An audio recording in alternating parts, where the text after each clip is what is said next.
আচ্ছা দেখো, তো আগের দিন আমরা জিকের একটা পার্ট এই যে আমরা পড়ছিলাম এটা ফেমাস পার্সোনালিটি সম্পর্কে। তার মধ্যে প্রথমে আমরা মহাত্মা গান্ধী সম্পর্কে জেনেছি, জগজীবন রাম সম্পর্কে জেনেছি, সুভাষচন্দ্র বোস সম্পর্কে জেনেছি, বিজি তিলক সম্পর্কে জেনেছি, খান আব্দুল গফর খান, রবীন্দ্রনাথ ঠাকুর, এম এস গোয়ালঙ্কর, দাদাভাই Naoroji, Chittaranjan Das, Jatindra Mohan Sengupta, গোপালহরি Deshmukh, JP Narayan, Madan Mohan Malviya, M N রয়, আর আমাদের রাজা রামমোহন রায়, এছাড়া বিদ্যাসাগর, শরৎচন্দ্র, বঙ্কিমচন্দ্র এবং লাস্ট অফ অল আমরা রাজেন্দ্র প্রসাদ সম্পর্কে আলোচনা করেছিলাম। ওকে, আজকে আমরা ডিসকাস করব তারপরে আরো কিছু বিখ্যাত ব্যক্তিত্বদের সম্পর্কে। ফার্স্ট, প্রত্যেকে নোট ডাউন করবে। আজকে আমরা 21 থেকে শুরু করছি, প্রত্যেকে নোট ডাউন করবে যে ভারতের নিউটন কাকে বলা হয়। ভারতের নিউটন, বলো তো, ভারতের নিউটন কাকে বলা হয়? পারবে বলতে?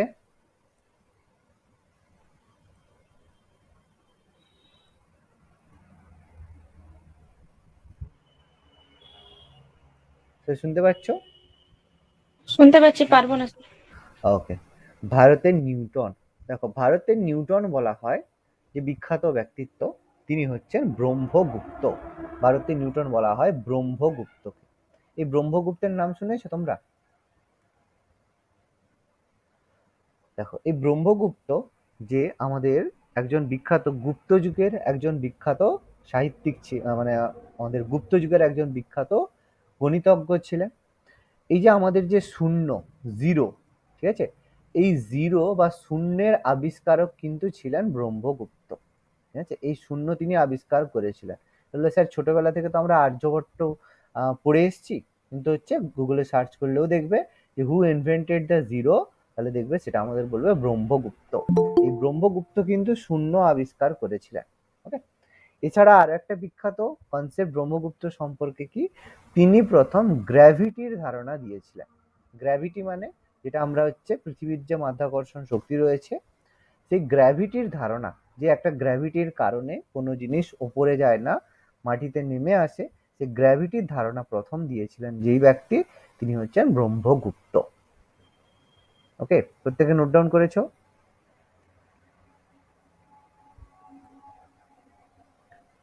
হ্যাঁ স্যার। ওকে, নেক্সট। এখন নেক্সট বিখ্যাত ব্যক্তিত্ব আমাদের ভারতের আইনস্টাইন কাকে বলা হয়? ভারতের আইনস্টাইন,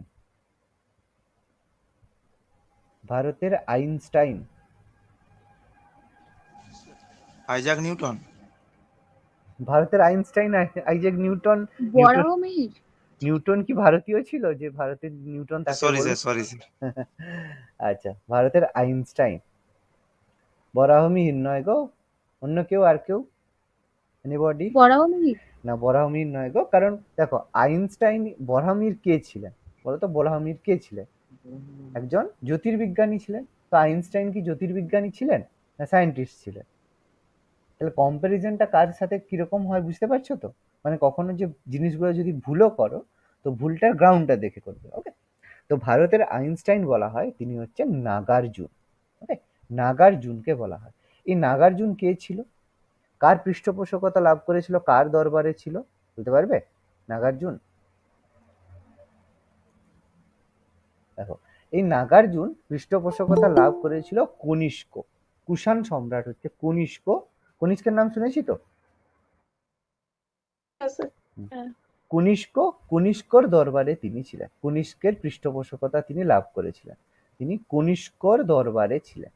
এই কনিষ্কর দরবারে আরো বিখ্যাত অ্যাজিলিয়াস, তারপর আমাদের অশ্ব ঘোষ থেকে শুরু করে বিখ্যাত আরো ব্যক্তিত্ব, অ্যাজিলিয়াস, তো এরা মাথর, এরা প্রত্যেকে তার দরবার অলঙ্কৃত। যেমন আমাদের নবরত্ন কার দরবার ছিল বলতো?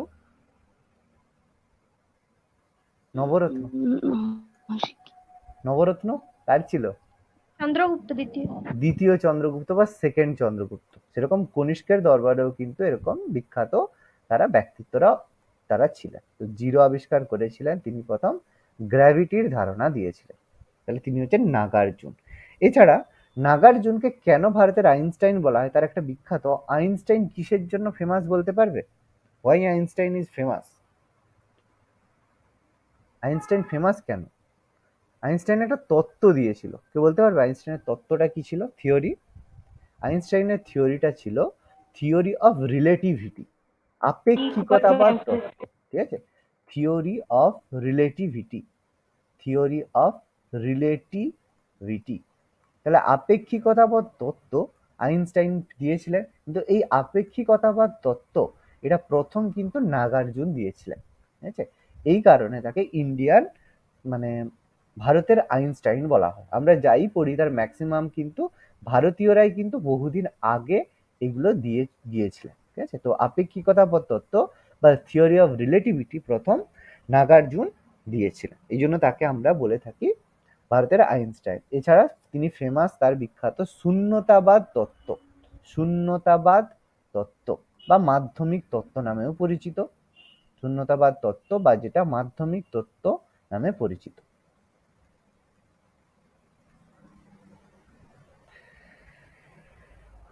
ওকে, নেক্সট নেক্সট ইম্পর্টেন্ট পার্সোনালিটি যার সম্পর্কে আমরা ডিসকাস করব, তিনি হচ্ছেন ভারতের রুশো। ভারতের রুশো কাকে বলা হয়? ভারতের রুশো,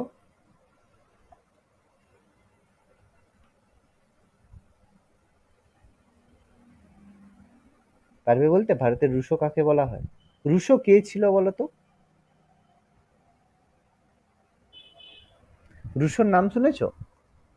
ফরাসি বিপ্লবের সময় একজন এক- ওই চিন্তাবিদ মানে ফিলোজফার, ভেরি গুড, মানে ফিলোজফার আর কি, মানে চিন্তাবিদ, যাই বলছো ঠিকই বলছো, একজন চিন্তাবিদ। ঠিক আছে, চিন্তাবিদ মানে যাকে আমরা ফিলোজফার বলে থাকি। তো সেরকম ইন্ডিয়ার সবচেয়ে বড় ফিলোজফার কে ছিল বলতো? সবচেয়ে বড় ফিলোজফার যার কথা মনে হচ্ছে সেই, তিনি হচ্ছেন স্বামী বিবেকানন্দ। ঠিক আছে,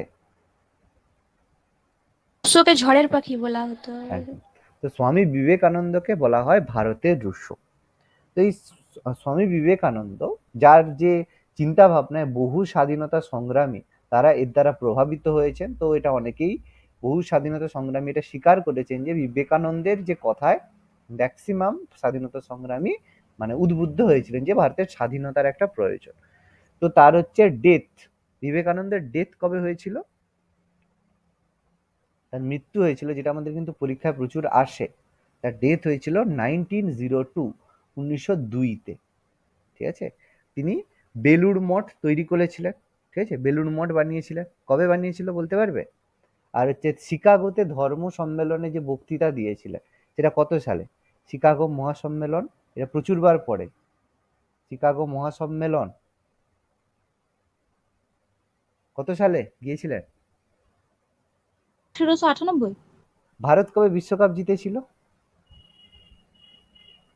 তাও ওরকম করলে হবে না, বলতে হবে না, ছাড়ো, ম্যাচ হচ্ছে না। 1893, ঠিক আছে, 1893-তে শিকাগোতে যে ধর্ম মহাসম্মেলন হয়েছিল সেখানে তিনি বক্তব্য রেখেছিলেন, বক্তব্য রেখে তার যে বক্তব্যের কারণে প্রত্যেকে প্রভাবিত হয়েছিল।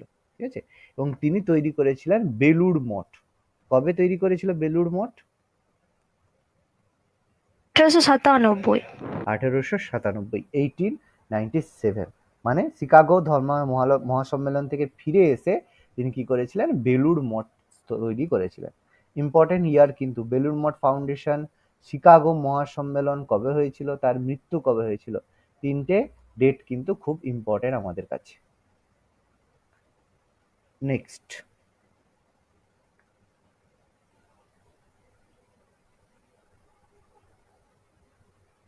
আচ্ছা এখানটা হবে না, একটু বড় লোক, বড় কন্টেন্ট আছে। আচ্ছা এতটা প্রত্যেকে লিখেছো, চেঞ্জ করি তাহলে।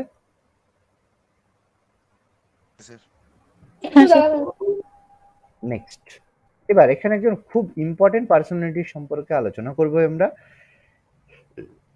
বলো, ভারতের বিসমার্ক কাকে বলা হয়? ভারতের বিসমার্ক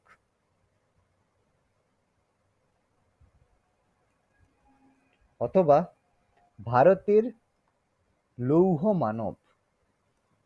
সর্দার বল্লভভাই প্যাটেল। বল্লভভাই প্যাটেল। একই ব্যক্তি, ঠিক আছে? ভারতের লৌহ মানব, ভারতের বিসমার্ক বা আয়রন ম্যান অফ ইন্ডিয়া, অথবা যাকে আমরা কি নামে পরিচিত, সর্দার। ওকে, তাহলে এটা প্রত্যেকটাই আমাদের কে, একজন ব্যক্তি, বল্লভভাই প্যাটেল, সর্দার বল্লভভাই প্যাটেল। তো এই বল্লভভাই প্যাটেল ব্যক্তিটা কে ছিল, তার কি কি অবদান বা তার সম্পর্কে যদি কিছু জানাতে চাও বলো, কার কি মানে আইডিয়া রয়েছে, হু ইজ বল্লভভাই প্যাটেল, বলো, যে যা জানো বলো, কোনো সমস্যা নেই, বলো বল্লভভাই প্যাটেল সম্পর্কে কোনো ইনফরমেশন কারো দেওয়ার আছে? তিনি ভারতের প্রথম স্বরাষ্ট্রমন্ত্রী হয়েছিলেন। ভারতের প্রথম স্বরাষ্ট্রমন্ত্রী ছিলেন, first home minister of India, very good, first home minister, একদম স্বরাষ্ট্রমন্ত্রী। নেক্সট, আর কি মনে হয় বলো? তিনি সেই দেশীয় রাজ্যগুলোকে যখন ভাষার ভিত্তি হ্যাঁ, ঠিক হয়েছিল বলেছো, তখন তিনি এক একদম। জায়গায় করেছে। ভারতের যে অ্যাকচুয়ালি কেন তাকে আয়রন ম্যান অফ ইন্ডিয়া বলা হয়ে থাকে, ভারতের লৌহ মানব বলার, রক্ত ও লৌহ নীতি দ্বারা তিনি ওগুলোকে মানে বাহ, অন্তর্ভুক্ত করেছিল বাহ, বাহ, বাহ, রাজ্যগুলোকে ভেরি গুড। ভারত। যেটা হচ্ছে রক্ত ও লৌহ নীতি, এই রক্ত ও লৌহ নীতিটা অরিজিনালি কার ছিল? রক্ত ও লৌহ নীতি, এটা অ্যাকচুয়াল ছিল বিসমার্কের, ঠিক আছে? এই বিসমার্ক কে ছিল? ইতালির একজন নেতা, মানে ইতালির একজন লোক ছিল বিসমার্ক। এই বিসমার্কের কারণে বর্তমানে ইতালি যে টোটাল যে ইতালি রয়েছে, সেই ইতালি, বর্তমান ইতালি সিচুয়েটেড রয়েছে। এই বিসমার্ক যদি না থাকতো, ইতালি কিন্তু ছোট ছোট অনেক দেশে বিভক্ত হয়ে যেত। তাহলে বিসমার্ক কি করেছিল? এইভাবে ইতালিকে ইউনাইট করেছিল। তার জন্য তিনি কি করেছিলেন? রক্ত ও লৌহ নীতি গ্রহণ করেছিল। মানে কি, যে সবাইকে শক্ত হাতে ইতালির সাথে যুক্ত রাখার কথা বিসমার্ক করেছিল, ঠিক আছে? এই জন্য সর্দার বল্লভভাই প্যাটেলকে ভারতের বিসমার্ক বলা হয়। তাহলে বিসমার্কের মতো কাজ করেছিল। আর ভারতের জন্য বল্লভভাই প্যাটেল কি করেছিল? ভারত স্বাধীন হওয়ার পর কি করেছিল? এরকম 542টা ছোট ছোট রাজ্যে বিভক্ত ছিল। ভারতে 542, 552টা প্রদেশে ভারত বিভক্ত ছিল। এবং সেই 552টা মানে প্রভিন্সের মধ্যে প্রত্যেকে, অনেকেই চাইছে আলাদা আলাদাভাবে করতে, আলাদা আলাদাভাবে থাকতে। সেই 552টা প্রদেশকে একত্রিত করে বর্তমান ভারতের যে রূপ, যে বা ভারতের বর্তমান যে রাজ্য রয়েছে, কেন্দ্রশাসিত রয়েছে, যে বর্তমান ভারতের যে মানচিত্র, সেই মানচিত্র তৈরি হয়েছিল একমাত্র বল্লভভাই প্যাটেলের কারণে। এই জন্য বল্লভভাই প্যাটেলকে অনেক শক্ত হাতে কাজ করতে হয়েছিল। That's why he is called the iron man of India, বা ভারতের লৌহ মানব। ওকে, তো সর্দার উপাধিটা তাকে কে দিয়েছিল বলতে পারবে? সর্দার উপাধিটা বল্লভভাই প্যাটেলকে কে দিয়েছিল? একটা বিখ্যাত সত্যাগ্রহ সঙ্গে বল্লভভাই প্যাটেল যুক্ত ছিল, সেটা হচ্ছে বারদৌলি সত্যাগ্রহ। নাম শুনেছো প্রত্যেকে? বারদৌলি সত্যাগ্রহ। হ্যাঁ স্যার। তো এই বারদৌলি সত্যাগ্রহ, বারদৌলি হচ্ছে গুজরাটের একটা জেলা, যেটা হচ্ছে বারদৌলি। সেখানে কি হতো? সেখানকার লোকেদের, কৃষকদের কাছ থেকে প্রচুর পরিমাণে ট্যাক্স নেওয়া হতো, ট্যাক্স কালেক্ট করা হতো বারদৌলিতে। এই কারণে তারা প্রত্যেকে আন্দোলন করছিল, এবং সেই আন্দোলনটা বল্লভভাই প্যাটেলের নেতৃত্বে এই আন্দোলনটা হয়েছিল, এবং আন্দোলনটা ছিল সম্পূর্ণভাবে শান্তিপূর্ণ, এর মধ্যে কোনো ভায়োলেন্স হয়নি, সম্পূর্ণভাবে শান্তিপূর্ণ একটা সত্যাগ্রহ ছিল। এবং এটা ছিল ভারতের প্রথম সফল সত্যাগ্রহ। সফল সত্যাগ্রহ, এটা পরীক্ষা আসে, ভারতের প্রথম সফল সত্যাগ্রহ কোনটা ছিল? যে ভারতের প্রথম সফল সত্যাগ্রহ, প্রথম সফল সত্যাগ্রহ ছিল এই বারদৌলি সত্যাগ্রহ, যেটা হয়েছিল আমাদের 1928-এ, 1928 সালে বারদৌলিতে, গুজরাটের বারদৌলিতে বারদৌলি সত্যাগ্রহ হয়। এবং এই বারদৌলি সত্যাগ্রহতে বল্লভভাই প্যাটেল ভালো ধরনের নেতৃত্ব দিয়েছিলেন, এবং নেতৃত্ব দেওয়ার কারণে সেখানকার যে মহিলারা, মানে বারদৌলির যে মহিলারা রয়েছে, বারদৌলির মহিলারা খুশি হয়ে তাকে সর্দার উপাধি দিয়েছিল। মহিলারা, বারদৌলির মহিলারা তাকে এই সর্দার এপিথেটটা দিয়েছিল। তবে এটার মতান্তর আছে, তোমরা যদি গুগল করো বা অনেক জায়গায় করো, মতান্তরে বলা হয় যে এটা তাকে গান্ধীজি দিয়েছিল, ঠিক আছে? গান্ধীজি দিয়েছিল, কিন্তু এটা মানে ইনফরমেশনটা ভুল, কারণ গান্ধীজি এটা দেননি। কারণ গান্ধীজি এই বারদৌলি সত্যাগ্রহ সাপোর্ট করেছিল, কিন্তু সত্যাগ্রহটা অরিজিনালি হয়েছিল, বা সত্যাগ্রহটার নেতৃত্ব দিয়েছিল বা তাকে উপাধিটা দিয়েছিল, সেটা কাকে? সেখানকার মহিলারা। 1928-এ বারদৌলি সত্যাগ্রহটা হয়েছিল। ওকে, প্রত্যেকে নোট ডাউন করেছো? মনে রাখবে ইনফরমেশন গুলো। হ্যাঁ স্যার, লিখেছি। ওকে, এবার দেখো আরেকটা ফ্যাক্ট যেটা হচ্ছে বল্লভভাই প্যাটেলের সম্পর্কে মনে রাখতে হয়, যে বল্লভভাই প্যাটেল বললেই ভারতের প্রথম হোম মিনিস্টার বা স্বরাষ্ট্র মন্ত্রী ছিলেন। ঠিক আছে, ভারতের প্রথম স্বরাষ্ট্র মন্ত্রী ছিলেন কে? বল্লভভাই প্যাটেল। এছাড়া আরো একটা মিনিস্ট্রি বা আরেকটা মিনিস্টার তাকে বলা হয়, তিনি ছিলেন India's first deputy prime minister, প্রথম ডেপুটি প্রাইম মিনিস্টার বা উপপ্রধানমন্ত্রী। এবার উপপ্রধানমন্ত্রী বলে আমাদের কোনো কনস্টিটিউশনাল পোস্ট নেই, কিন্তু কি হয় যখন দুজন ব্যক্তি একই রকম যোগ্যতা সম্পন্ন হয়, বা তখন কি হয় যে দুজন প্রাইম মিনিস্টার তো করা পসিবল নয়, এই জন্য একজনকে প্রাইম মিনিস্টার করা হয় আর একজনকে ডেপুটি প্রাইম মিনিস্টার করা হয়। আর যে ডেপুটি প্রাইম মিনিস্টার যিনি হবেন, তিনি যেহেতু কোনো রকম মেম্বার নন বা তিনি যেহেতু কোনো রকম এক্সট্রা কোনো কনস্টিটিউশনাল পোস্ট নিচ্ছেন না, সেই জন্য ডেপুটি প্রাইম মিনিস্টার অন্য যে কোনো মিনিস্টার হতে পারে, মানে either finance minister, either home minister বা আইদার ডিফেন্স মিনিস্টার, যে কোনো মিনিস্টার তিনি হতে পারেন। এই জন্য বল্লভভাই প্যাটেল ছিল ভারতের ফার্স্ট ডিফেন্স মানে home minister as well as first deputy prime minister. Okay, এবার এই বল্লভভাই প্যাটেল, ঠিক আছে, এই Vallabhbhai Patel deputy prime minister যেমন ছিলেন, তার সাথে সাথে তিনি যেহেতু এই যে আমাদের সমস্ত দেশীয় রাজ্যগুলোকে একত্রিত করেছিলেন, সেই জন্য তার বার্থডে বা জন্মদিনকে, তার বার্থডে কে আমরা একটা দিন হিসেবে পালন করে থাকি। সেটাকে কি বলি আমরা? বলতে পারবে? বলি ন্যাশনাল ইউনিটি ডে। ঠিক আছে, প্রচুর ইম্পর্টেন্ট জিনিসগুলো কিন্তু। তার জন্মদিনকে আমরা ন্যাশনাল ইউনিটি ডে বা জাতীয় ঐক্য দিবস হিসেবে পালন করে থাকি। কি পালন করি? জাতীয় ঐক্য দিবস। ওকে, এবার এটা কবে, কত তারিখ বলো তো? ন্যাশনাল ইউনিটি ডে বা জাতীয় ঐক্য দিবস কবে পালন করা হয় বলা উচিত? বলো, জাতীয় ঐক্য দিবস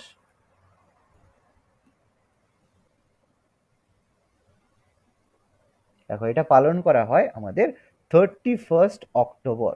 31 অক্টোবর, 31 অক্টোবরকে আমাদের ন্যাশনাল ইউনিটি ডে বা জাতীয় ঐক্য দিবস হিসেবে পালন করা হয় সর্দার বল্লভভাই প্যাটেলের জন্মদিনের জন্য। ওকে, এবার এটা কি প্রথম, মানে একদম প্রথম থেকেই কি এটাকে পালন করা হচ্ছে, না এটা রিসেন্ট শুরু করা হয়েছে?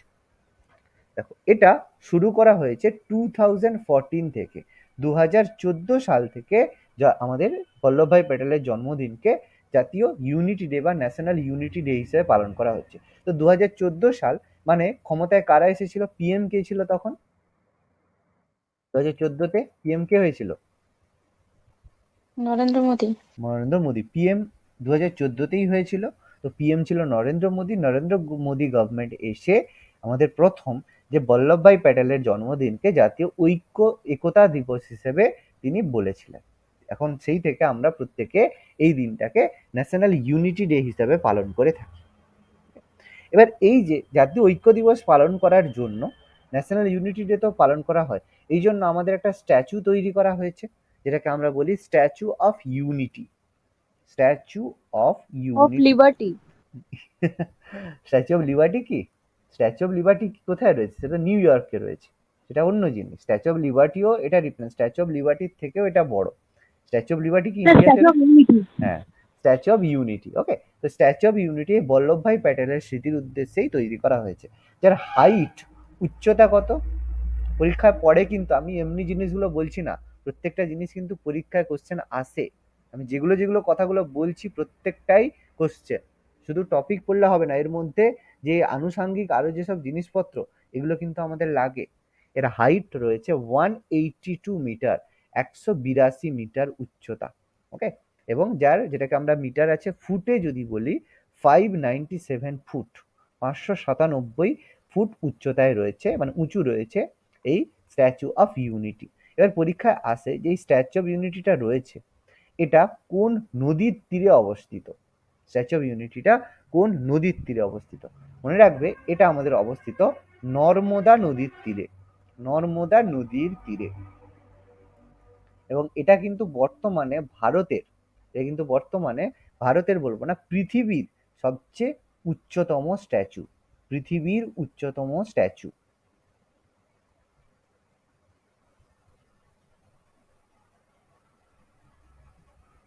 ওকে, লিখেছো, নোট ডাউন করেছো পুরোটা? হ্যাঁ স্যার। দেখো অনেকগুলো জিনিস আমি এখানে বললাম, প্রত্যেকে কিন্তু নোট ডাউন করবে। কারণ কি বলতো, এই জায়গাগুলো কিন্তু প্রত্যেকটা কিন্তু ভারতে পরীক্ষায় কিন্তু এসে থাকে। শুধু ভারতের লৌহ মানব কাকে বলা হয় এইরকম পড়লে কিন্তু সমস্ত কোশ্চেনে কিন্তু অ্যান্সার করতে পারবে না। এখন কিন্তু এর ভেতরের কোশ্চেনগুলো এখানে কতগুলো দেখো, ডে ডে হিসাবে পড়ে নিলাম, তারপরে আমরা স্ট্যাচু হিসাবে পড়ে নিলাম, কত কিছু জিনিস আমরা এখানে ডিসকাস করে নিলাম। ওকে, ঠিক আছে, চেঞ্জ করছি পেজ তাহলে। Next next sir important personality. Next important personality 25 হচ্ছে পণ্ডিত। পণ্ডিত বা পণ্ডিতজি কে?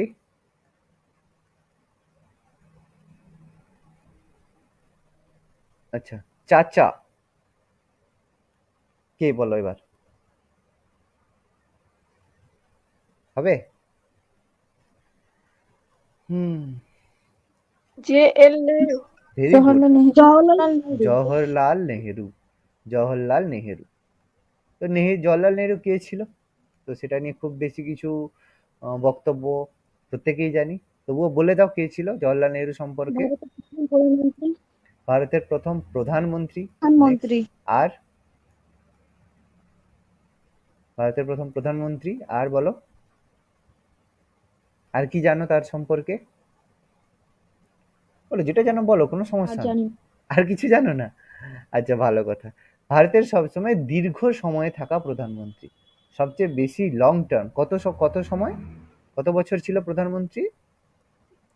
লংগেস্ট টার্ম 10 বছর। বার হয়েছিল। 1947 থেকে 1964, কত বছর হচ্ছে? 17 ইয়ার, 17 বছর। ঠিক আছে, 17 বছর হি সার্ভিস অ্যাজ প্রথম প্রাইম মিনিস্টার, সবচেয়ে দীর্ঘ সময় থাকা ভারতের প্রধানমন্ত্রী। 17 বছর, পরীক্ষায় আসে কিন্তু। টার্মটা লিখে রাখবে 47 থেকে 64। ঠিক আছে, প্রথম প্রধানমন্ত্রী যিনি কর্মরত অবস্থায় মৃত্যু হন। কর্মরত অবস্থায় মৃত্যু, কারণ প্রধানমন্ত্রী থাকা অবস্থায় তার মৃত্যু হয়েছিল, কর্মরত অবস্থায় মৃত্যু হয়েছিল।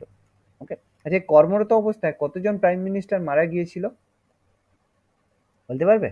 কতজন প্রাইম মিনিস্টার কর্মরত অবস্থায় মারা যান? ফার্স্ট আমরা JL নেহেরু, নেক্সট ইন্দিরা গান্ধী, জাকির হোসেন।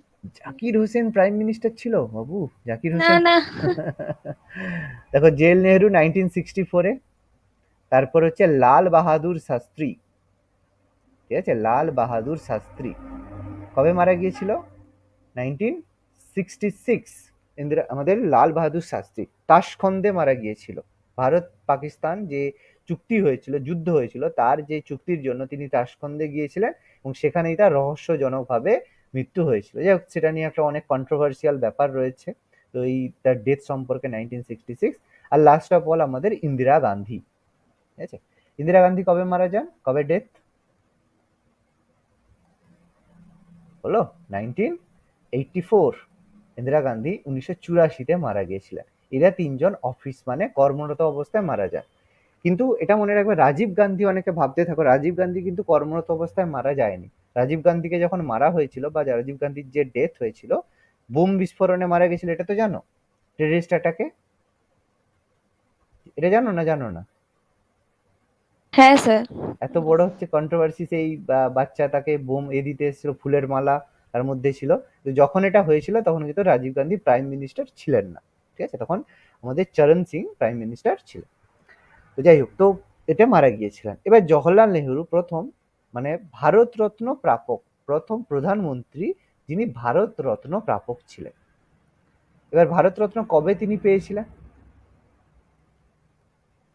ভারতরত্ন পেয়েছিলেন 1955, 1955-তে।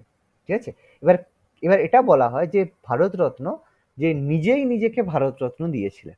কারণ কি, ভারতরত্ন কাকে কাকে দেওয়া হবে এর যে কনসিডারেশন, এটা প্রাইম মিনিস্টার অফিস থেকে বা পিএমও অফিস থেকে করা হয়ে থাকে। তাহলে 1955-এ পিএম কে ছিল?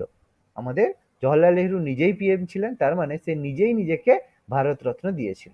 তাহলে সেটাকে তার মেয়ে বা তার যে মেয়ে সে ইন্দিরা গান্ধী সেও ফলো করেছিল। তাহলে ইন্দিরা গান্ধীও ভারতরত্ন পান। তাহলে তিনিও ভারতরত্ন পেয়েছিলেন বা তিনিও নিজেই নিজেকে ভারতরত্ন দিয়েছিলেন ইন্দিরা গান্ধী কবে? 1971-এ, 1971-এ। ফ্যাক্টগুলো মনে রাখবে, এগুলো কিন্তু আমাদের লাগবে। ভারতরত্ন 1971, 1971-এ, 1971। ওকে, ডান প্রত্যেকে?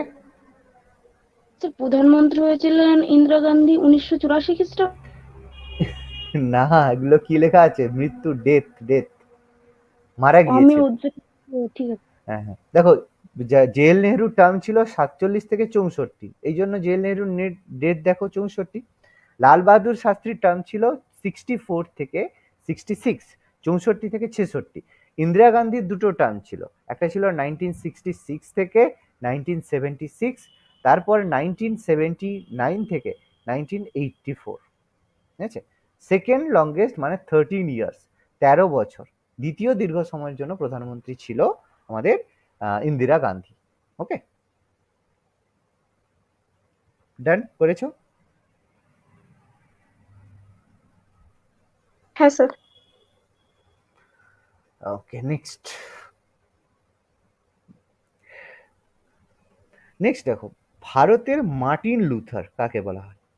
ভারতের মার্টিন লুথার। 26। ভারতের মার্টিন লুথার, বলো কেউ পারবে? মার্টিন লুথারটা কে ছিল? নাম শুনেছো মার্টিন লুথারের? ছোটবেলায়, তাই তো? এইটে? হ্যাঁ স্যার, নাম ছোট নামও শোনোনি? স্যার শুনেছি স্যার। ঐতিহাসিক। আচ্ছা আচ্ছা, কেউ নামই শোনোনি মার্টিন লুথারের? হ্যাঁ স্যার শুনেছি ইতিহাসে। ইতিহাসে শুনেছি। আচ্ছা ঠিক আছে, দেখো, এই মার্টিন লুথার ছিল জার্মানির একজন বিখ্যাত স্বাধীনতা সংগ্রামী। ঠিক আছে, মার্টিন লুথার। তো এই তাকে কেন কাকে বলা হয় মার্টিন লুথার, সেটা আগে আমরা জানি। সেটা হচ্ছে দয়ানন্দ সরস্বতী। নাম শুনেছো দয়ানন্দ সরস্বতী? হ্যাঁ স্যার। তাহলে এই আর্য দয়ানন্দ সমাজের প্রতিষ্ঠাতা। আর্য সমাজের প্রতিষ্ঠাতা, বাহ, এই তো। দয়ানন্দ সরস্বতীকে আমরা বলে থাকি কি ভারতের মার্টিন লুথার। তাহলে এই দয়ানন্দ সরস্বতী, তো প্রথমেই বললে কে ফাউন্ডার অফ আর্য সমাজ, তাহলে তার যে প্রতিষ্ঠিত সংগঠন ছিল তার নাম ছিল কি আর্য সমাজ। একদম কারেক্ট। তাহলে আর্য সমাজ প্রতিষ্ঠা করেছিলেন তিনি। তিনি কোথা থেকে বিলং করতেন দয়ানন্দ সরস্বতী? কোথাকার লোক ছিল তিনি? মনে রাখবে মহারাষ্ট্র। মানে তখন তো মহারাষ্ট্র ছিল না, তখন হচ্ছে বোম্বে ছিল। বোম্বে বলবে, তাও কারেক্ট, কারণ তখন তো মহারাষ্ট্র হয়নি। আচ্ছা, মহারাষ্ট্র কবে তৈরি হয়েছিল? দেখি কে বলতে পারো। মহারাষ্ট্র কি প্রথম থেকে মহারাষ্ট্র ছিল, না মহারাষ্ট্রটা তৈরি হয়েছিল?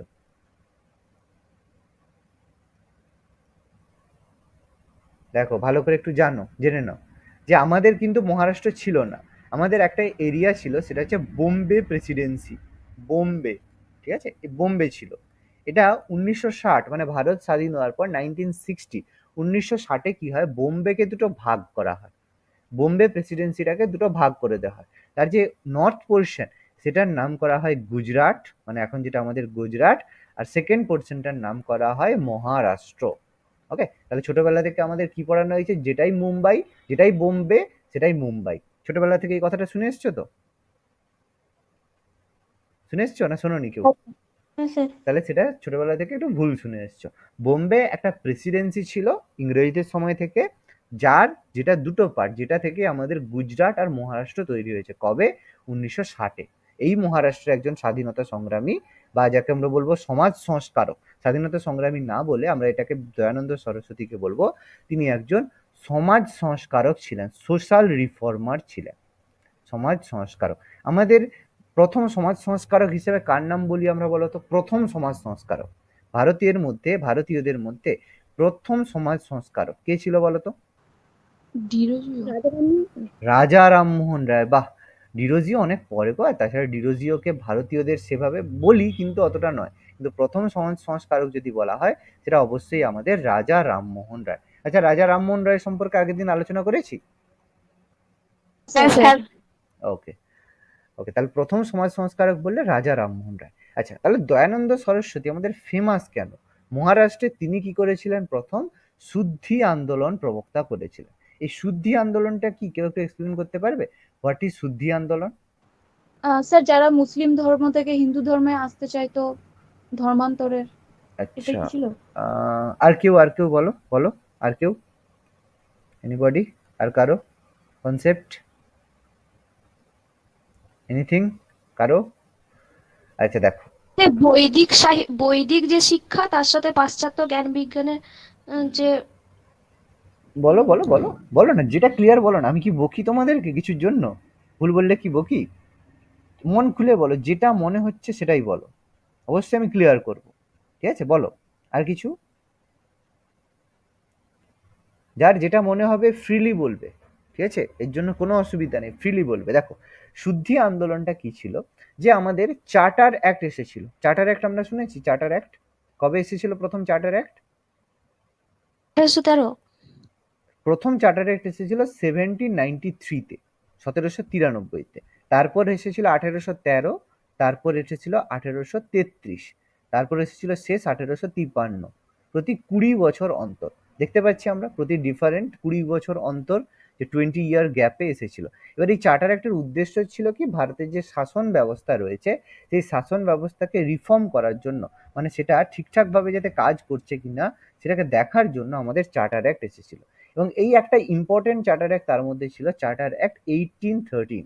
এই 1813 চার্টার অ্যাক্টের মাধ্যমে বলা হয় কি, যে ভারতের যে শিক্ষা খাতে এডুকেশন পারপাসে 1 লক্ষ টাকা খরচের কথা বলা হয়, যে ইস্ট ইন্ডিয়া কোম্পানিকে 1 লক্ষ টাকা খরচ করতে হবে কোন পারপাসে? ভারতে এডুকেশন পারপাসে খরচ করতে হবে, এটা বলা হলো। এবং আর একটা জিনিস বলা হলো, যে যেসব খ্রিশ্চান মিশনারিজরা রয়েছে, ইংল্যান্ডে কোন ধর্ম চলে? খ্রিশ্চান ধর্ম চলে।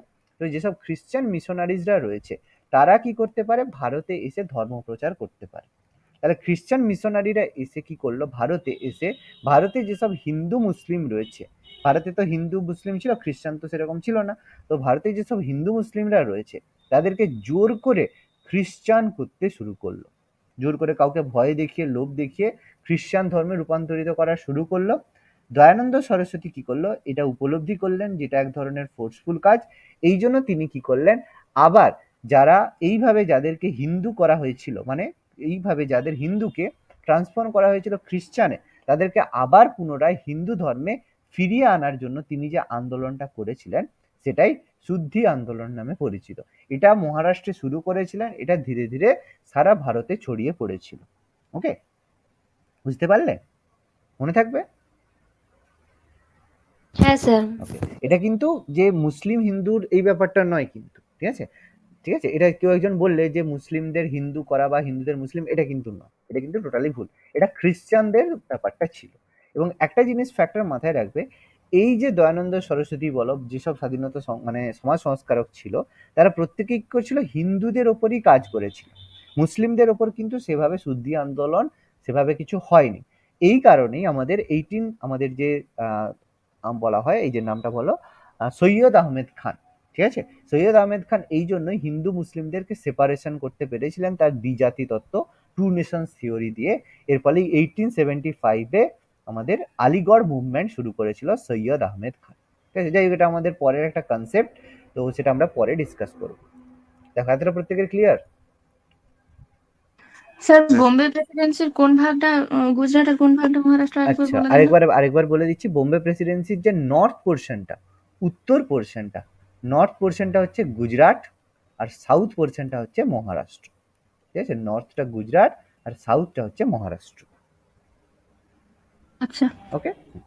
আচ্ছা, আর আরেকটা লাস্ট এখানে পয়েন্ট একটা লিখবে, যে এই যে দয়ানন্দ সরস্বতী, এই যে দয়ানন্দ সরস্বতীর কথা বললাম, এই দয়ানন্দ সরস্বতীর একটা বিখ্যাত উক্তি ছিল, কে বলতে পারবে? যে রিপা কিছু একটা বলছিলে সেইটাকে নিয়ে, ভুল কিছু বলে দিয়েছিলে কিন্তু তার মধ্যে কন্টেন্টটা ছিল, কি ছিল বলো তো? তিনি বলতেন যে গো ব্যাক টু বেদাস, মানে বৈদিক যুগে ফিরে যাও। তাহলে বেদকে তিনি কি করতেন? প্রমাণ্য ধর্ম বলতেন, যে বেদে যা লেখা আছে সেটা ঠিক লেখা আছে। অর্থাৎ তিনি বলতেন যে আমাদের ফিরে যাওয়া উচিত বৈদিক যুগে, বৈদিক যুগে ফিরে যাও। মানে এটা ছিল তার বিখ্যাত dialogue, go back to Vedas বা বৈদিক যুগে ফিরে যাও। দেখো প্রত্যেকে নোট ডাউন করেছো? তাহলে আমি এবার পেজ চেঞ্জ করব। গো ব্যাক টু বেদাস বা বৈদিক যুগে হয়ে গেছে। ফিরে যাও। ডান। চলো নেক্সট। আচ্ছা, বলাই হয়নি একটা কথা, হ্যাঁ, এই যে দয়ানন্দ সরস্বতীর প্রকৃত নাম প্রচুরবার পরীক্ষা আছে, রিয়েল নেম পারবে? তার রিয়েল নেম কি ছিল? তার রিয়েল নেম ছিল মূল শঙ্কর। লিখে রাখবে, তার রিয়েল নেম ছিল, এটা কিন্তু পরীক্ষা আসে।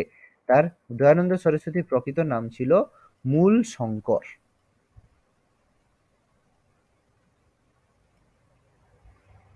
ব্যাস কমপ্লিট এটা। কি স্যার দয়ানন্দ সরস্বতীর প্রকৃত নাম? মূল শঙ্কর, মূল শঙ্কর, দেখো লিখে দিয়েছি মূল শঙ্কর, এই দেখো মূল শঙ্কর।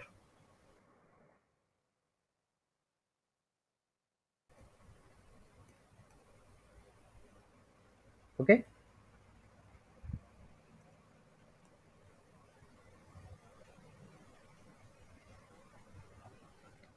এগোই তাহলে পরেরটা। হয়েছে স্যার, হ্যাঁ। নেক্সট, নেক্সট আমাদের বিখ্যাত ব্যক্তি যার সম্পর্কে আমরা আলোচনা করব, ভারতের ম্যাকিয়াভেলি কাকে বলা হয়? ভারতের ম্যাকিয়াভেলি, চাণক্য। ম্যাকিয়াভেলি বলা, কুটিল্য বা চাণক্য। হ্যাঁ ম্যাকিয়াভেলি বা ভারতের ম্যাকিয়াভেলি বলা হয় চাণক্য বা কৌটিল্য বা বিষ্ণুগুপ্ত। প্রকৃত নাম বিষ্ণুগুপ্ত। চাণক্য, যাকে আমরা পরিচিত প্রত্যেকের কাছে কৌটিল্য নামে, যার প্রকৃত নাম হচ্ছে আমাদের বিষ্ণুগুপ্ত। আচ্ছা, এই কৌটিল্য কে ছিল গো? চন্দ্রগুপ্ত মৌর্যের কি বলবো, উপদেশ দিত পণ্ডিত। মানে মন্ত্রী? দার্শনিক। দার্শনিক নয় বাবা। আচ্ছা, চন্দ্রগুপ্ত মৌর্যের মন্ত্রী ছিল। আচ্ছা, শুধু কি চন্দ্রগুপ্ত মৌর্যের মন্ত্রী ছিল?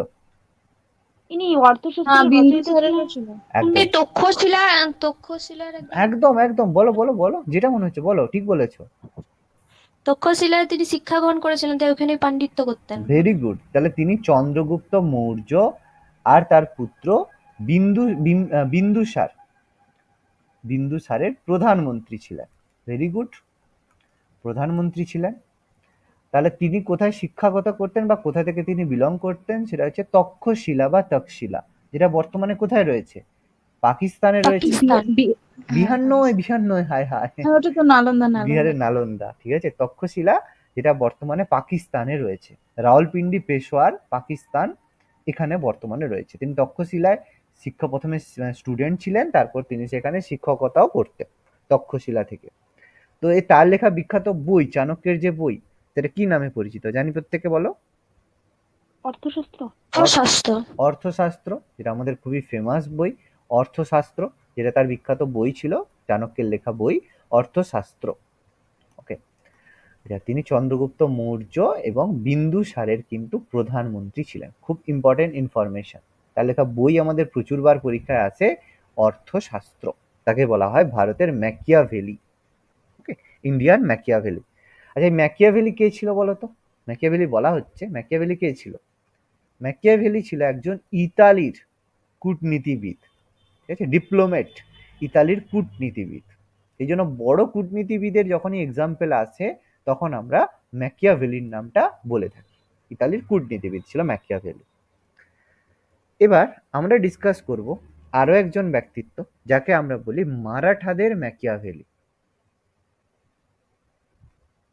পারবে কেউ? মারাঠাদের ম্যাকিয়াভেলি কাকে বলা হয়? শিবাজি হবে। শিবাজি। আচ্ছা, তাকে আরো একটা নামে বলা হয় দক্ষিণের চাণক্য। দেখো, শিবাজি হবে না, তার একটা বড় কারণ, শিবাজি একজন নেতা ছিলেন বা রাজা ছিলেন, তিনি কিন্তু কূটনীতিবিদ বা ডিপ্লোমেট ছিলেন না। ঠিক আছে, ডিপ্লোমেট মানে কি, যে তার কূটনীতি দিয়ে ডিসাইড করবে যে কোন রাজ্যের সাথে কার সাথে কিরকম সম্পর্ক রাখতে হবে, যাহলে সম্পর্ক রাখলে আমি প্রফিটে থাকবো। সেটা কূটনীতিবিদ বা ডিপ্লোমেটের কাজ হয়ে থাকে। রাজার কাজ তো ডিপ্লোমেট নয়, ঠিক আছে? তাহলে এটা কাকে বলা হয়? দক্ষিণের চাণক্য বলা হয় নানা ফড়নবিশকে। ঠিক আছে, নাম শুনেছো নানা ফড়নবিশ?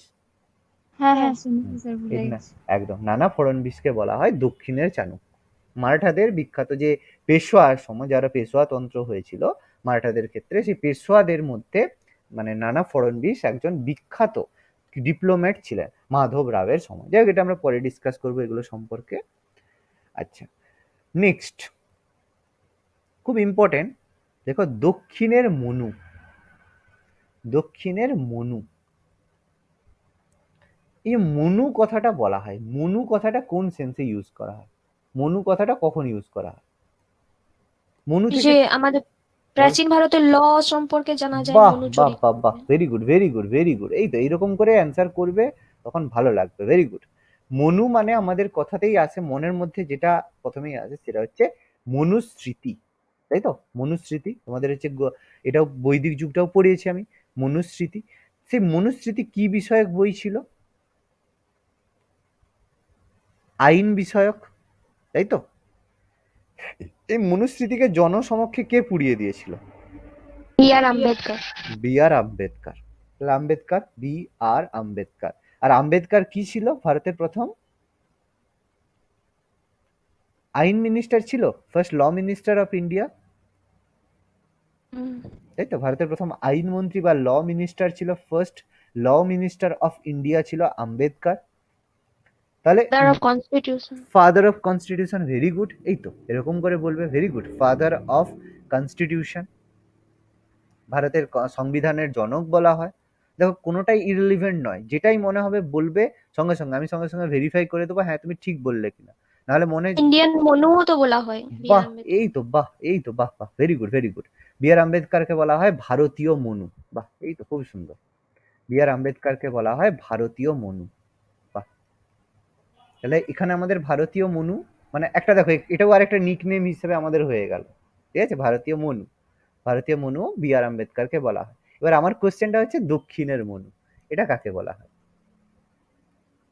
দক্ষিণের মনু বলা হয় সন্ধ্যাকর নন্দী। সন্ধ্যাকর নন্দীর নাম শুনেছো? রামচরিত মানস হ্যাঁ, নাকি লিখেছিল? রামচরিত মানস লিখেছে। রামচরিত মানস। একটু ভুল হয়ে গেল, কি ভুল হয়ে গেল? রামচরিত। রামচরিত, ঠিক আছে। হ্যাঁ হ্যাঁ রামচরিত মানস বললে, রামচরিত মানস বললে রাইটার কে? দুটোর রাইটার আলাদা। রামচরিত বললে স্যার ওটাই গুলিয়ে গেছে, হুম, ওটা কি? রামচরিত বললে সন্ধ্যাকর নন্দী, আর রামচরিত মানস বললে তুলসীদাস হবে, ঠিক আছে? রামচরিত মানস বললে তুলসীদাস। হ্যাঁ এই হ্যাঁ। এই সন্ধ্যাকর নন্দীর হচ্ছে লেখা রামচরিত, তাকে বলা হয় দক্ষিণের মনু। আচ্ছা, এতটা লিখেছো প্রত্যেকে? হ্যাঁ স্যার। লিখে নাও, নেক্সট ডিসকাস করব।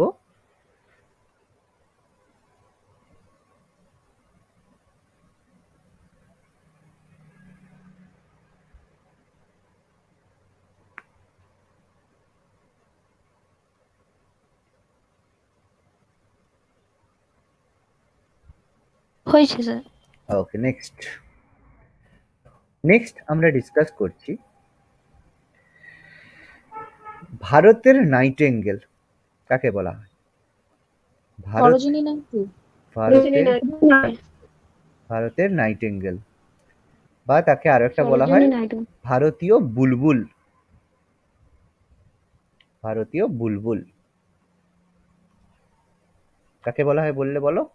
সরোজিনী নাইডু। সরোজিনী নাইডু। Very good, Sarojini Naidu.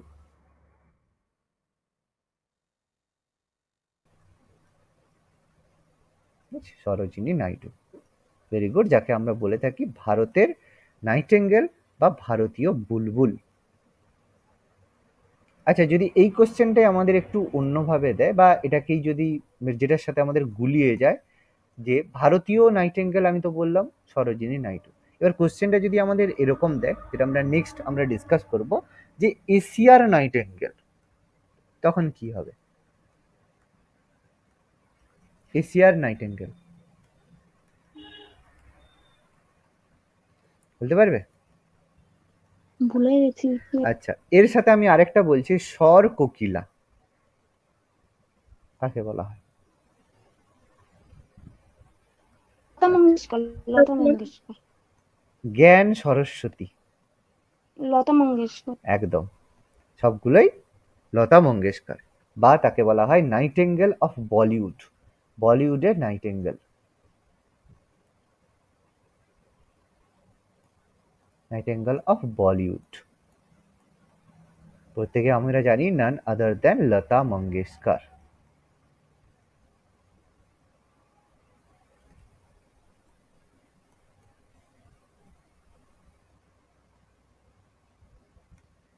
প্রত্যেকে নোট ডাউন করেছো?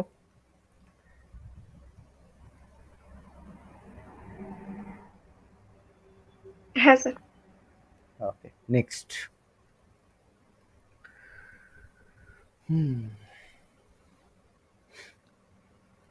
প্রিয়দর্শিনী, প্রিয়দর্শিনী কাকে বলা হয়?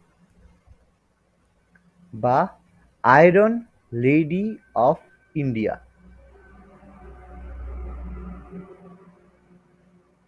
পারবে?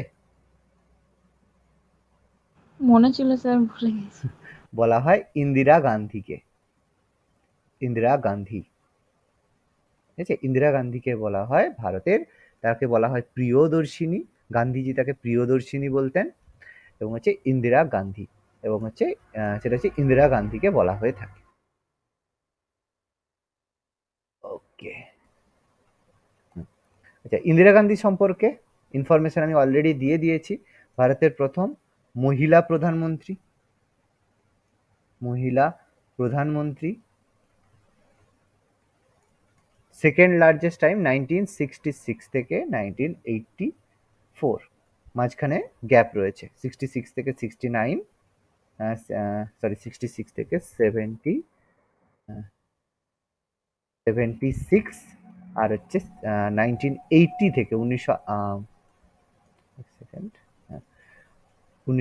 থেকে 1980 থেকে 1984, এই টার্মটা ছিল, ঠিক আছে? যাই হোক, মহিলা প্রধান। ভারতরত্ন কবে বলে দিয়েছিলাম, ভারতরত্ন কবে পেয়েছিল ইন্দিরা গান্ধী, নিজে নিজেকে দিয়েছিল? 1984, 84 তাই তো? ভালো করে দেখো না কি লিখেছিলাম তো মারা যাননি। তাহলে। ভারতরত্ন 71। 71, 1971, দেখেছো? লিখিয়ে দিলাম, তারপরেও দেখেছো জিজ্ঞেস করতে ভুল বলছো, দেখো সমস্যা। যাই হোক, পরের দিন জিজ্ঞেস করলে কি হবে বুঝতে পারছো তো? ভারতরত্ন পেয়েছিল 1971। ওকে, নেক্সট।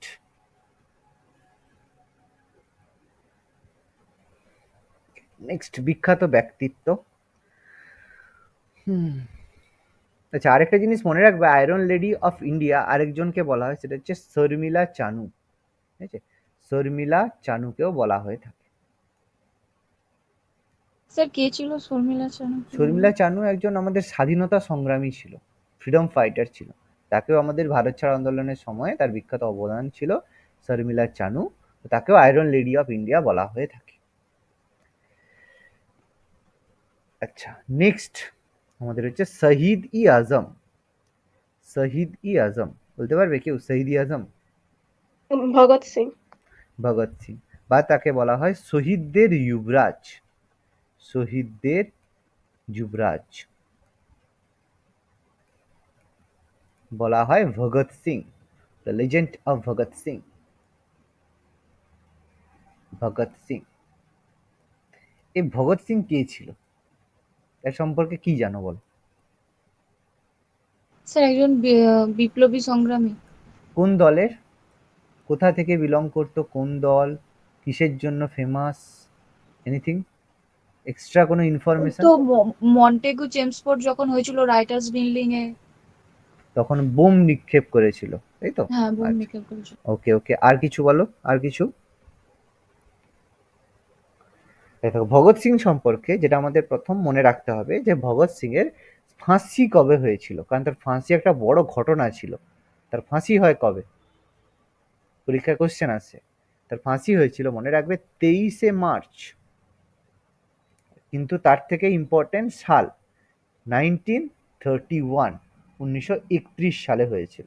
এবং একটা জিনিস বলা হয় যে তার ফাঁসির জন্য দায়ী করা হয় কাকে, বলতে পারবে? মনে আছে, জানো কেউ? ভুলে গেছি। গান্ধীজিকে দায়ী করা হয়, ঠিক আছে? আমাদের ভগৎ সিং এর ফাঁসির জন্য বলা হয়, দায়ী করা হয় গান্ধীজিকে। তাহলে কেন গান্ধীজিকে দায়ী করা হয়েছে, বা কেন গান্ধীজিকে সাধারণ মানুষ দায়ী করে যে ভগৎ সিং এর ফাঁসির জন্য? দেখো, একটু ফ্যাক্ট মনে রাখো, 1931 মানে তখন কি হচ্ছিল? তখন আমাদের আইন অমান্য আন্দোলন হচ্ছিল, প্রত্যেকেই জানি আইন অমান্য আন্দোলন চলছিল তখন। তো সেই আইন অমান্য আন্দোলন যাতে বন্ধ করা হয়, সেই জন্য গান্ধীজিকে প্রপোজাল দিয়েছিল তৎকালীন ভাইসরয়, যার নাম ছিল লর্ড আরউইন। ওকে, লর্ড আরউইন। লর্ড আরউইন তখন গান্ধীজিকে প্রপোজাল দিয়েছিল যে তুমি আসো আমার সাথে বসো, আমরা আলোচনা করি, আলোচনা করে আমরা ডিসাইড করবো যে কিভাবে আমরা আইন অমান্য আন্দোলনটাকে যাতে বন্ধ করা হয়। এই জন্য লর্ড আরউইন আর গান্ধীজির মধ্যে দিল্লিতে বসে একটা চুক্তি হয়েছিল, যেটা আমাদের কাছে দিল্লি চুক্তি নামে পরিচিত। যেটা হচ্ছে দিল্লি চুক্তি নামে পরিচিত, যেটা 1931 সালে হয়েছিল। এই দিল্লি চুক্তিতে ঠিক হয়েছিল কি, যত আমাদের রাজনৈতিক বন্দী রয়েছে, পলিটিক্যাল প্রিজনার রয়েছে, মানে রাজনৈতিকে কোনো আন্দোলন করতে গিয়ে অ্যারেস্ট করা হয়েছে, সেইসব পলিটিক্যাল যেসব ব্যক্তিত্ব মানে বন্দীরা রয়েছে, তাদেরকে মুক্তি দেওয়া হবে, তাদেরকে ফ্রি ফ্রি দেওয়া হবে, মুক্তি দেওয়া হবে। কিন্তু যারা কোনো ক্রিমিনাল অ্যাক্টিভিটির সাথে যুক্ত বন্দী রয়েছে, তাদেরকে মুক্তি দেওয়া হবে না। এই কারণে ভগৎ সিং কিন্তু ছাড়া হয়নি। আর গান্ধীজি যদি চাইতেন তাহলে কিন্তু ভগৎ সিংকে ছাড়াতে পারতেন, কিন্তু তিনি ছাড়াননি, কারণ তিনি বলেছিলেন যে তার যে নীতিটা ছিল কি, অহিংসার মাধ্যমে স্বাধীনতা অ্যাডপ্ট করা, সেটা ছিল তার উদ্দেশ্য। কিন্তু এখানে যেহেতু ভগৎ সিং যেহেতু ভায়োলেন্স করে তৈরি করেছিল, এই জন্য তিনি ভগৎ সিংকে সাপোর্ট করেননি। তিনি বলেছিলেন যদি আমি ভগৎ সিংকে সাপোর্ট করি, এটা সাধারণ মানুষের কাছে একটা রং ইম্প্যাক্ট যাবে যে মানে গান্ধীজি ভায়োলেন্সকে সাপোর্ট করছে। এই জন্য ভগৎ সিং এর যে ফাঁসি তিনি রদ করেননি। তো এই কারণে ভগৎ সিং এর ফাঁসির জন্য গান্ধীজিকে দায়ী করা হয়ে থাকে। এই যে ভগৎ সিং যে পার্টির মেম্বার ছিলেন, যে পার্টির থেকে বিলং করতেন, সেটা হচ্ছে HSRA। HSRA একটা পার্টি ছিল, সেটা ছিল Hindustan socialist Republican association. Hindustan socialist Republican association, এই পার্টির তিনি কি ছিলেন? মেম্বার ছিলেন, সদস্য ছিলেন, ফাউন্ডার বলবো, ফাউন্ডার আর মেম্বার ছিলেন হিন্দুস্তান সোশ্যালিস্ট রিপাবলিকান অ্যাসোসিয়েশন। এটা একটা পাঞ্জাবের বিখ্যাত প্রতিষ্ঠান, পাঞ্জাব থেকে বিলং করতো, পাঞ্জাব। ওকে, ফাঁসির ডেটটা মনে রাখতে হবে, খুব ইম্পর্টেন্ট ফ্যাক্ট ছিল। ভগৎ সিং। গান্ধীজি গান্ধীজি কি একজন কূটনীতিবিদ ছিলেন? গান্ধীজি কি ছিলেন সেটা গান্ধীজি জানেন, মানে আমাদের ইতিহাস গান্ধীজিকে অনেক হিরো বলেছেন। যাই হোক, গান্ধীজি কি ছিলেন? আহ, আহ, উনি তো আবার সেই নেতাজিকে কোন একটা গোল টেবিল বৈঠক থেকে বহিষ্করণ করেছিলেন না? না, যেহেতু গোল্ড। উনি তো, বলো বলো বলো বলো, আমি ক্লিয়ার করে দিচ্ছি, বলো। আমি ঠিক আগের মানে আগেই বলেছিলেন যে কোন একটা ইয়ে থেকে ওনাকে বহিষ্করণ করেছিলেন গান্ধীজি। ঠিক বলেছো, কেউ বলবে ও কি বলতে চাইছে, কেউ বুঝতে পেরেছো? না এক্সপ্লেন আমাকেই করতে হবে? ও কি বলতে, আমি বুঝতে পেরেছি ও কি বলছে, কে বলবে? দেখো, 1938 আর 1939 জাতীয় কংগ্রেসের অধিবেশন, প্রথমটায় কি করেছিল সুভাষচন্দ্র বোস, এটা জয়লাভ করেছিল। সেকেন্ডটাতে কি হয়েছিল, গান্ধীজি নিজে প্রার্থী দিয়েছিল পট্টাভি সীতারামাইয়াকে, এবং তাতে যখন গান্ধীজি মানে পট্টাভি সীতারামাইয়া পরাজিত হলো, সেই সময় গান্ধীজি বললো এটা আমার পরাজয়, এটা আমার নিজের পরাজয়। এটা বলার সাথে সাথে কি হলো, সবাই কিন্তু গান্ধীজিকে মানে সুভাষচন্দ্র বসু প্রেসিডেন্ট হলেও সুভাষচন্দ্র বসুর মানে এগেনস্টে প্রত্যেকে কাজ করতে শুরু করলো। এই সময় বাধ্য হয়ে সুভাষচন্দ্র বসু কি করলেন, 1939-এ যে ইলেকশনের পরে তিনি কি করলেন, কংগ্রেস থেকে বেরিয়ে এলেন। কংগ্রেস থেকে বেরিয়ে এসে রিজাইন করে ফরওয়ার্ড ব্লক গঠন করেছিল, ঠিক আছে? এটার কথা তুমি বলছিলে, তাই তো? হ্যাঁ স্যার। এবং যখন রিজাইন করলো তখন প্রেসিডেন্ট কি হলো ইন্ডিয়ান ন্যাশনাল কংগ্রেসের, বলেছিলাম আগের দিন, মনে করনি কেউ? রাজেন্দ্র প্রসাদ বলেছিলাম, দেখবে আমি দেখিয়ে দিচ্ছি তোমাদেরকে, কোথায় গেল একটু, ওই যে এই দেখো, লাস্টের দিন আগের দিনই করেছিলাম শেষ, অজাত শত্রু বা বিহারের গান্ধী রাজেন্দ্র প্রসাদকে বলা হয় first president of India, president of constitution assembly, consecutive 2 time president, এই যে 1917 সালে চম্পারণ সত্যাগ্রহে পার্টিসিপেট করেছিল। 1939 যখন সুভাষচন্দ্র বসু রিজাইন করলো তখন প্রেসিডেন্ট হলো রাজেন্দ্র প্রসাদ। বলেছিলাম আগের দিন, মনে পড়ছে? দেখো, পড়তে হবে পড়তে হবে, এগুলো না পড়লে মনে থাকবে না। আচ্ছা, লিখেছো প্রত্যেকে এটা? হ্যাঁ আচ্ছা, স্যার। ওকে, নেক্সট।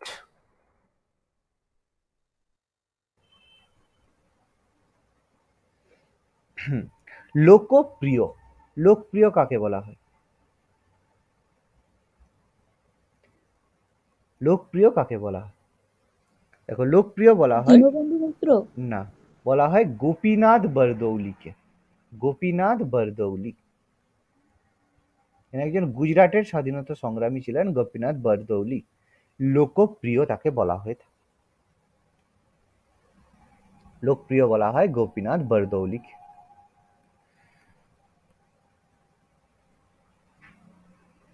ওকে, নেক্সট।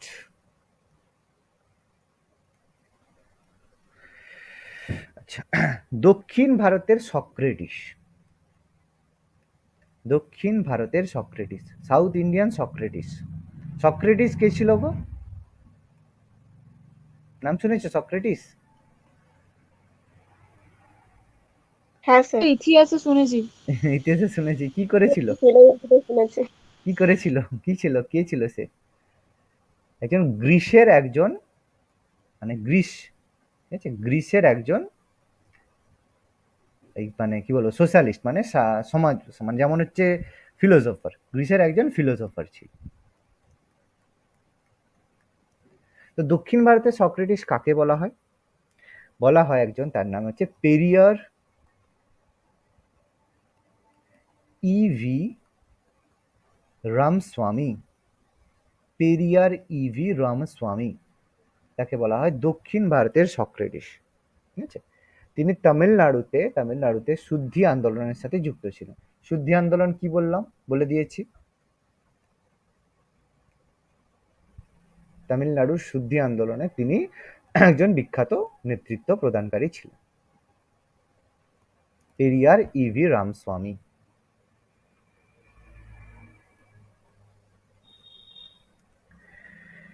নেক্সট, মহারাষ্ট্রের সক্রেটিস কাকে বলা হয়? মহারাষ্ট্রের সক্রেটিস, মহারাষ্ট্রের একজন বিখ্যাত বড় ফিলোসোফার, যাকে মহারাষ্ট্রের সক্রেটিস বলা হয়।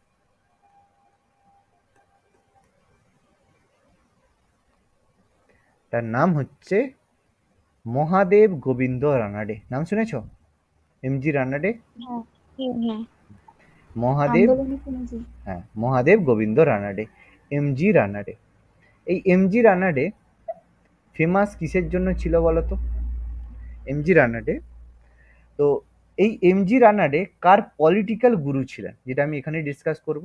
যার পলিটিক্যাল গুরু, মানে তার যে শিষ্য ছিল, সেটা ছিল গোপাল কৃষ্ণ গোখলে। নাম শুনেছো গোপাল কৃষ্ণ গোখলে?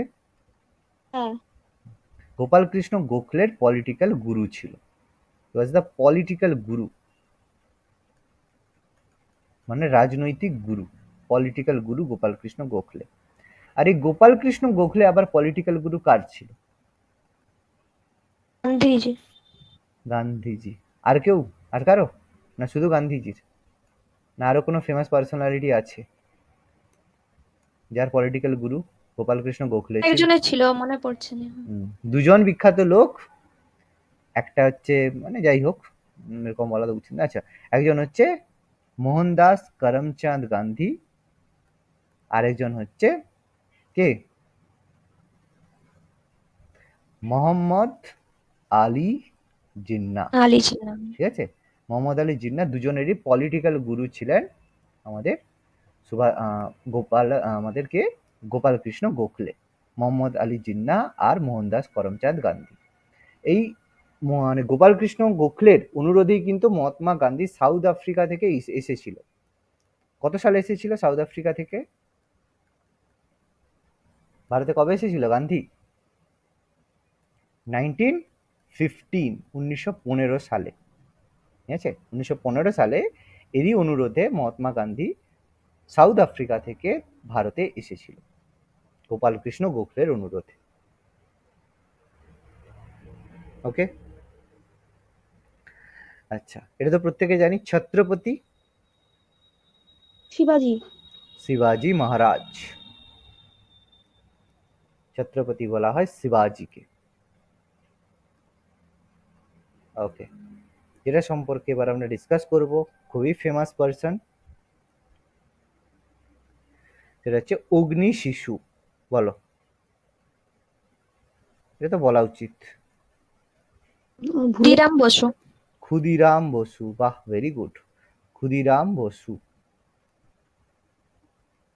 এবার আমার প্রশ্নটা হচ্ছে, ক্ষুদিরাম বসুকে কবে ফাঁসি দেওয়া হয়েছিল? I want the date. 1911। তারিখ, তারিখ পুরো একদম তারিখ সহ লাগবে, তারিখ সহ পরীক্ষায় পড়ে। 11ই আগস্ট। 11ই আগস্ট। ওকে, ক্ষুদিরাম বসুকে ফাঁসি দেওয়া হয়, প্রত্যেকে নোট ডাউন করবে। সালটা কত বললে? 1911। 1911। আচ্ছা, কোথায় পেয়েছো 1911-তে? 1908-এ, 1908। 1908। হ্যাঁ হ্যাঁ, 1908 11ই আগস্ট। 1908 খ্রিস্টাব্দের 11ই আগস্ট তাকে ফাঁসি দেওয়া হয়। কত বছর বয়স ছিল? এজ লাগে 18 বছর বয়স। ঠিক আছে, আমি যেগুলো টার্ম লেখাচ্ছি এগুলো কিন্তু প্রত্যেকটা কোশ্চেন দিয়ে দেয়, ডাইরেক্ট কোশ্চেন তুলে আসে। 11 বছর বয়সে। এবার কোশ্চেনটা হচ্ছে এখানে শেষ নয়, তার ফাঁসিটা কোথায় হয়েছিল? পরীক্ষা এটা কোশ্চেন আসে, ফাঁসি কোথায় হয়েছিল? বলতে পারবে? মনে রাখবে তার ফাঁসি হয়েছিল কোথায়? বিহারের মুজফ্ফরপুর জেলে। বিহারের মুজফ্ফরপুর জেল, মুজফ্ফরপুর নাম শুনেছো? বিহারের মুজফ্ফরপুর প্রেসিডেন্সি জেল।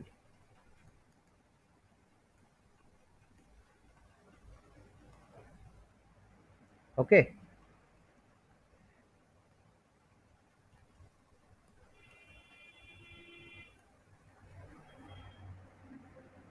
দেখো কমপ্লিট হলে বলো।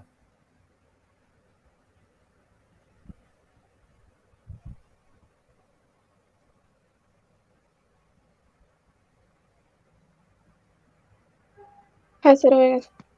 ওকে, নেক্সট আজকে আমরা আর দুজনের নাম পড়বো।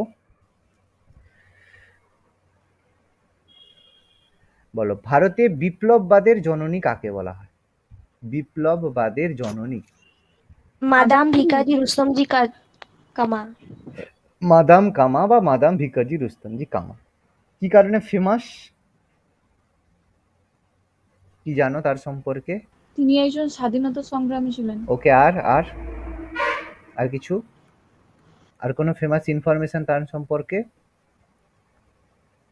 দেখো, তিনি জার্মানিতে, ঠিক আছে, জার্মানিতে একটা শহর রয়েছে স্টুটগার্ট, ঠিক আছে, স্টুটগার্ট শহরে তিনি কি করেছিলেন? ভারতের প্রথম পতাকা উত্তোলন করেছিলেন। ভারতের বাইরে ভারতের প্রথম পতাকা উত্তোলন করেন, মনে রাখবে। ঠিক আছে, ভারতের পতাকা উত্তোলন করেছিলেন তিনি। এই কারণে মাদাম কামা খুবই ফেমাস। জার্মানির স্টুটগার্ট শহরে ভারতের পতাকা উত্তোলন করেছিলেন তিনি। কি জার্মানির লোক ছিলেন?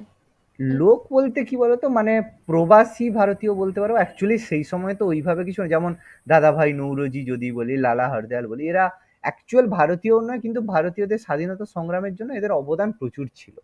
ঠিক আছে, অ্যানি বেসান্ত, তো এরা তো ডাইরেক্টলি ইন্ডিয়ার সাথে কোনো সংযোগ নেই, কিন্তু এরা ইন্ডিয়ান ফ্রিডমের সাথে এরা বড় রকম যুক্ত ছিলেন আর কি। ঠিক আছে, আচ্ছা, আজকের হচ্ছে লাস্ট। কায়েদ ই আজম, কায়েদ ই আজম কাকে বলা হয়? বলা হয় শেরশাহ না, মোহাম্মদ আলী জিন্না। মোহাম্মদ আলী জিন্নাকে বলা হয় কায়েদি আজম। মোহাম্মদ আলী জিন্না কায়েদি আজম বলা হয়।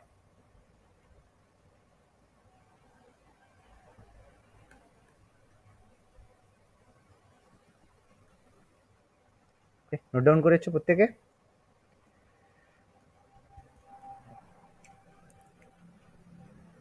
হ্যাঁ স্যার।